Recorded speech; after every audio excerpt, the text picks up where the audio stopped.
तीन दोस्त गांव की कच्ची सड़क पर चल रहे थे। वे सभी पेशे से खेतिहर मजदूर हैं। उन्होंने अभी अभी धान की कटाई पूरी की है। उसके बाद बारिश का मौसम शुरू हो गया है। आसमान बादलों से भर गया है। इस गांव में बहुत दूर एक चहल पहल वाला मेला लग रहा है। ये खबर सुनकर उनके बेटे बेटियों ने मेले से खिलौने और कुछ छोटी मोटी चीजें लाने की मांग की। बच्चों की मांग पूरी करने के लिए वे मेले के लिए निकल पड़े। लेकिन चलते चलते अचानक तेज बारिश शुरू हो गई।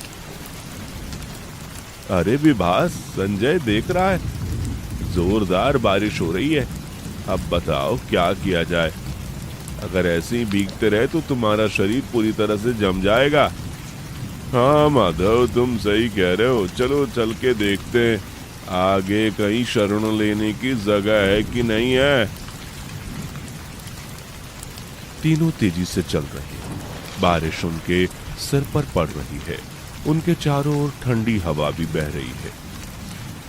गीली सड़क धप धप की आवाज करते हुए आगे वो बढ़ रहे हैं।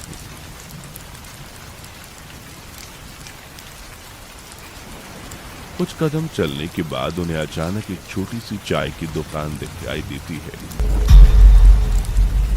कच्ची सड़क के किनारे बांस के खंभों पर टिकी टीन की छत वाली वो साधारण सी दुकान बारिश से बचने के लिए एक छोटा सा आश्रय सा। अरे नजर आ रही है एक चाय की दुकान। चलो जल्दी से वहां चलते हैं। हाँ हाँ हाँ, चलो चलो। तीनों दोस्त दौड़कर उस छोटी सी दुकान में शरण ले लेते हैं। उनके सिर से बारिश का पानी टपक रहा है। उनके शरीर पर ठंडी हवा बह रही है। लेकिन दुकान की छतरी के नीचे खड़े होकर उन्हें थोड़ी राहत महसूस हो रही थी। विभास और संजय बाईं ओर रखी पुरानी लकड़ी की बेंच पर जाकर बैठ गए। माधव भी उनके ठीक बगल में बैठ गया। उनके गीले कपड़ों से पानी टपक रहा था। दुकान के कोने में गर्म केतली से सफेद धुआं निकल रहा था। उसके बगल में कंधे पर तौलिया रखा एक बूढ़ा आदमी खड़ा था। उसके चेहरे पर एक शांत मुस्कान थी। क्या बात है बाबू, मैंने आपको इस गांव में पहले कभी नहीं देखा। हाँ, आप कहाँ जा रहे हैं? चाचा जी, हम मेले के लिए पड़ोस के गांव से निकले थे, लेकिन बीच रास्ते में ही तेज बारिश शुरू हो गई, इसलिए जैसे ही आपकी दुकान दिखी यहीं रुक गए। आप बहुत अच्छा कर रहे हैं। क्या मैं आपको गर्मा गर्म चाय पिला दूं? हाँ चाचा जी, आप हमें 3 गर्मा गर्म चाय दे दीजिए बस। देखते हैं कब तक बारिश रुकती है। ठीक ठीक है बाबू, ठीक है। बूढ़े चाय वाले ने उन्हें गर्म केतली से भाप निकलती 3 कप चाय दे दी। उनके गीले कपड़े और थके हुए शरीर को गर्म चाय की गर्मी से कुछ सुकून मिला। वे तीनों बेंच पर बैठ गए, हाथों में चाय के कप लिए और बातें करने लगे। उन्हें पता भी नहीं चला, बातचीत के दौरान उनके शरीर गर्म हो गए थे और मन हल्का हो गया था। बारिश पूरी तरह से थम गई थी। विभास ने चारों ओर देखा और कहा, अरे देखो, बारिश बिल्कुल बंद हो गई है। चलो चलो अब चलते हैं। अंकल आइए और ठीक हो जाइए। ये सुनकर बुजुर्ग मुस्कुराया, सिर हिलाया। बारिश थम गई थी, लेकिन इंतजार करते करते शाम हो गई थी। माधव, विभास और संजय दुकान से निकले और गांव के रास्ते से फिर मेले की ओर चल पड़े।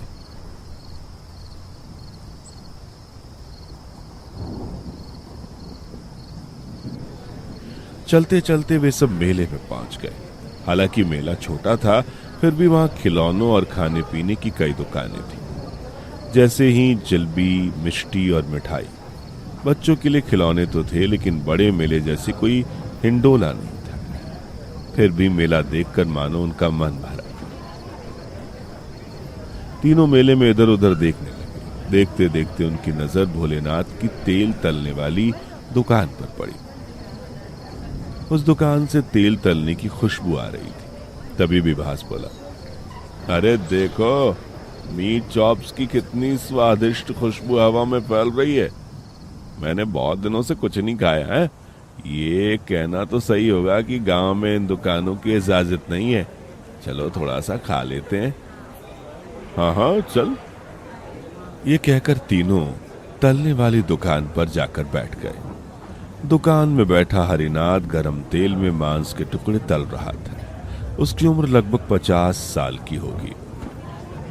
दुकान अच्छी तरह से व्यवस्थित थी।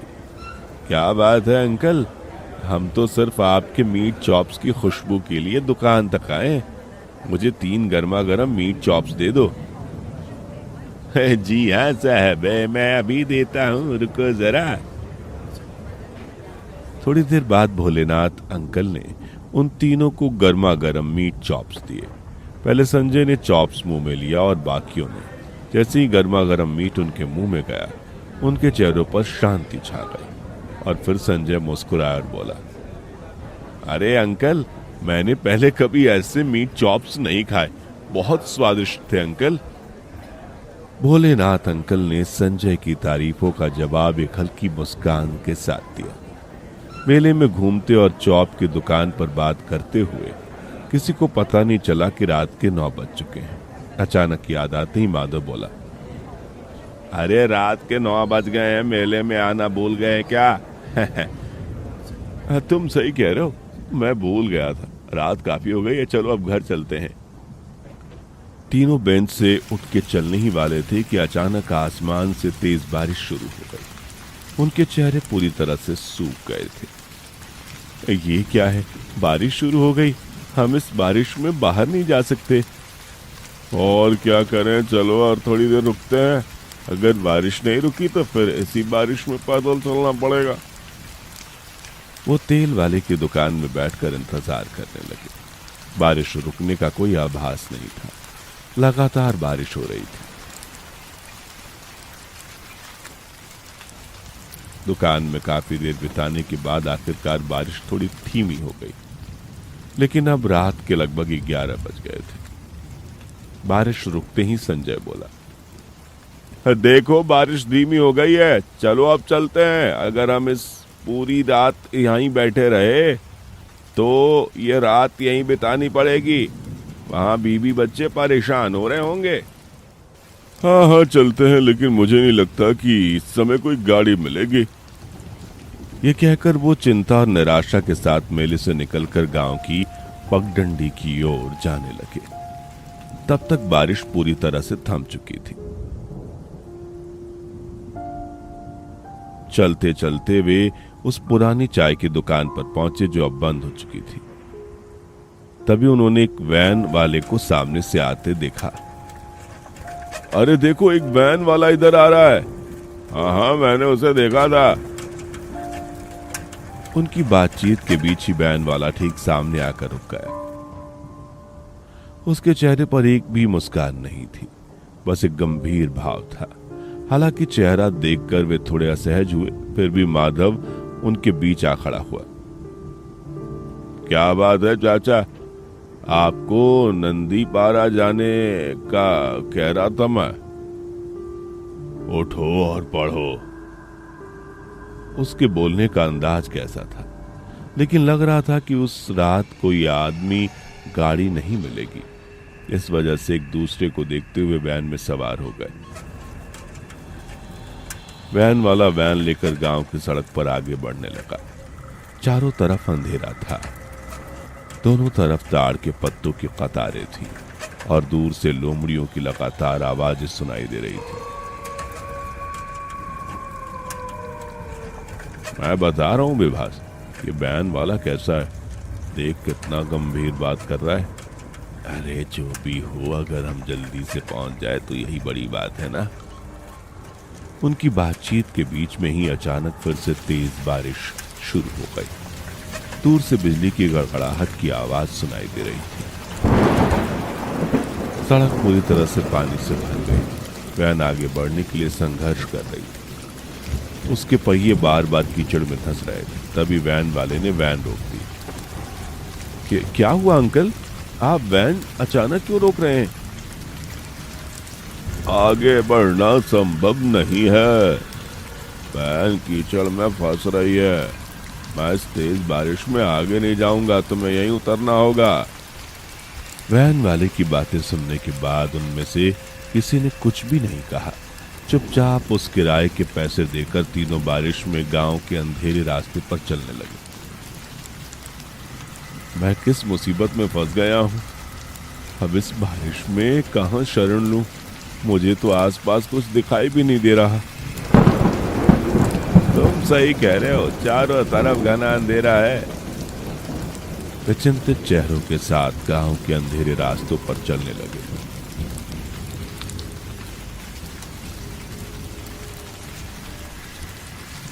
अचानक संजय की नजर सामने खाली जगह पर पड़ी और एक बड़े से हिस्से पर एक रोशनी चमक रही थी।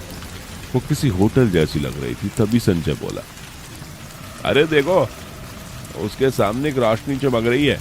वो किसी होटल जैसी लग रही है। हाँ, यही तो दिखा रहा है। चलो बिना देर के चलते हैं, जल्दी से वहां चलते हैं और कुछ देर वहां ही बिताते हैं। ये कहकर वो तीनों तेजी से होटल के अंदर चले गए। अंदर जाते उन्होंने एक आदमी को कुर्सी पर बैठे देखा। उसके सामने एक लकड़ी की मेज थी। उसके चेहरे से साफ जाहिर था कि वो शायद होटल का मालिक था।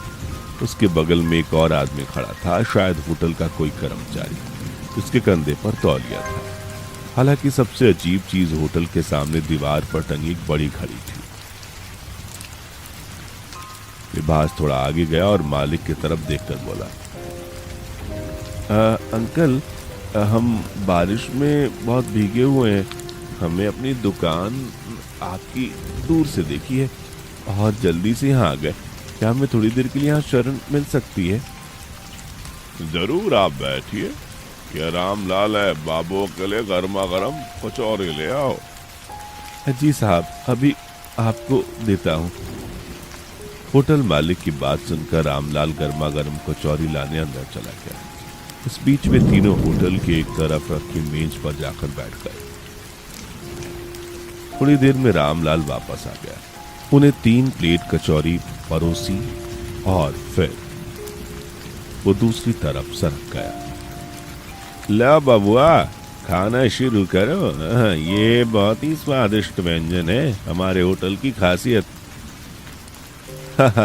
समझ गया, लेकिन अभी हमें सब खत्म करना है। तुम भी खाना शुरू क्यों नहीं करते? मुझे बहुत भूख लगी है। ये कहकर वे सब खाने लगे। होटल मालिक चुपचाप बैठा रहा। उन्हें एक नजर से देखता रहा। बाहर अभी तेज बारिश हो रही थी और पास ही कहीं एक लोमड़ी की आवाज सुनाई दे रही थी। इस समय तक तीनों कचौड़ी खा चुके थे।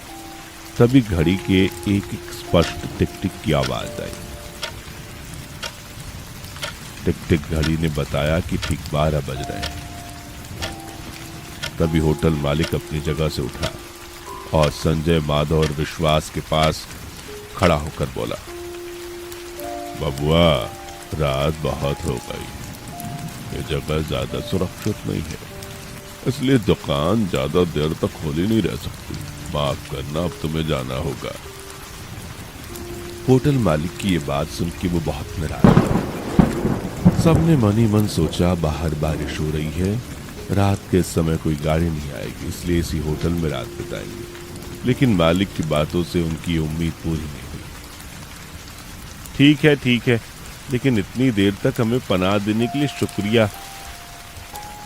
ये कहकर वो होटल से निकलकर गांव के घुमावदार रास्ते पर फिर चलने लगे।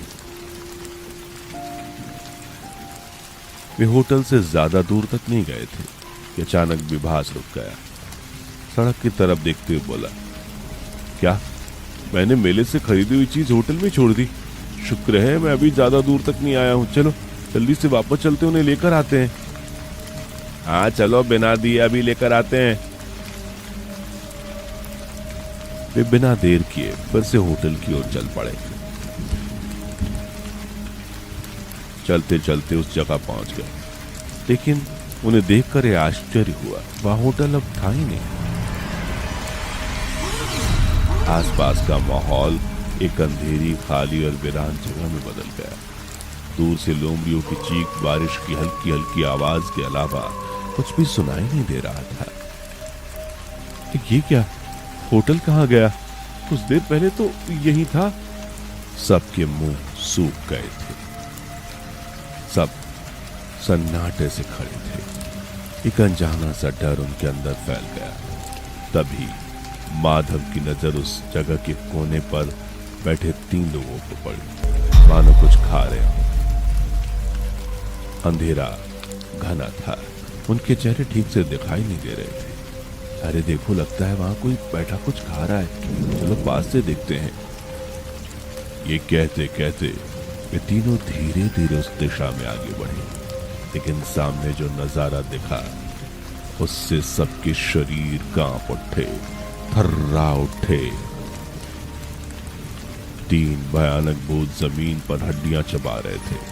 उनका रूप बहुत ही भयानक था। उनके चेहरे काले और विकृत थे, मुंह से लंबी जीभें लटक रही थी और आंख आग की तरह चमक रही थी।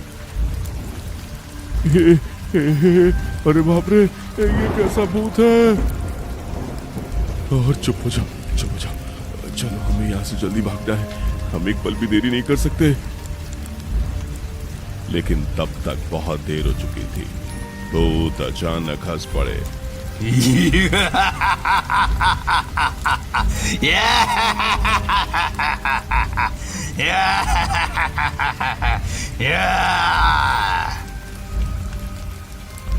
उनकी डरावनी आंखों में खून का प्यास और पागलपन था। वे तीनों दोस्त को देख रहे थे और दांतों से हंस रहे थे। ऐसा लग रहा था मानो अभी कूद कर उनका मांस चमड़ा नोच लेंगे। अरे बाप रे बाप, ये मुझे देख रहा है, अब हमारे बचने का कोई रास्ता नहीं है। उसकी बात पूरी होने से पहले भूत दौड़कर उनकी भयानक आवाजें निकालते हुए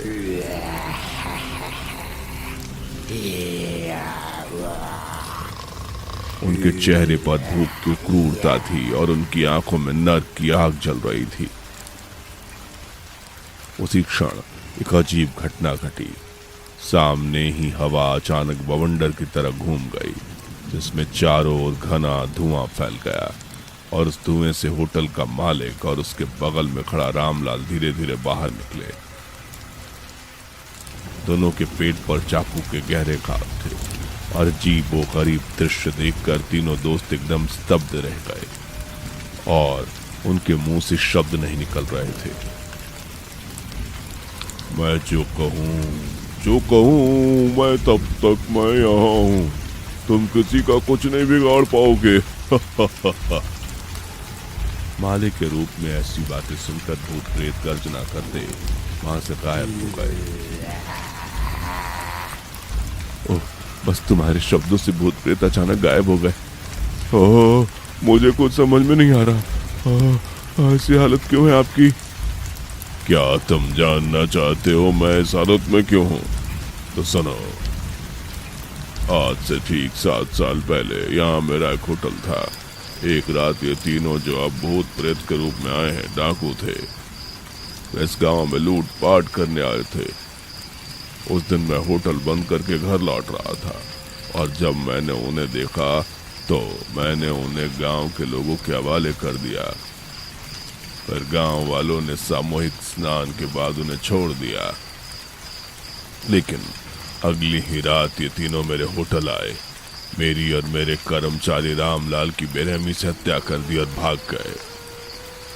तब से मैं आत्मा के रूप में लौट आया हूँ और अपनी मौत का बदला ले रहा हूँ। हालांकि ये तीनों फिर से भूत बनकर लौट आए हैं और उस रात में मैं लगातार कोशिश कर रहा हूँ कि कोई और निर्दोष व्यक्ति उनके हाथों में ना पड़े। मैं सबको पहले से ही आगाह करता हूँ कि मैं उनकी रक्षा करता हूँ। पूरी घटना सुनकर दोनों शव के सामने खड़े 3 लोगों की आंखें आंसुओं से भर गई। उन निर्दयी लुटेरों ने 2 निर्दोष लोगों की जान ले ली थी और आज अपनी मृत्यु के बाद भी वह होटल मालिक की आत्मा बनकर लौट आया है और लगातार असहाय लोगों को उन 3 लुटेरों के हाथों से बचा रहा है जो भूत बनकर लौटे हैं। माधव अब और चुप ना रह सका। उसकी आंखों में आंसू भर आए और वो बोला, आप महान आत्मा हैं। जिस तरह से आप मृत्यु के बाद भी सभी की रक्षा करते हैं वो सचमुच अद्वितीय है। अरे अब और देर मत करो, जल्दी से यहां से निकल जाओ। मरने से पहले मुझे कुछ विशेष मंत्रों की दीक्षा दी गई थी। उस शक्ति से मैं उन्हें कुछ समय के लिए दूर रख पाया था, लेकिन याद रखना वो फिर लौट आएंगे। यहां से निकल जाओ, अभी निकल जाओ। इतना कहते ही दोनों रूप धुएं में बवंडर के रूप में गायब हो गए। संजय, माधव और विभास डर से कांपते हुए जल्दी जल्दी गांव लौट आए। उन्हें पता था कि वे उस रात को नहीं भूलेंगे।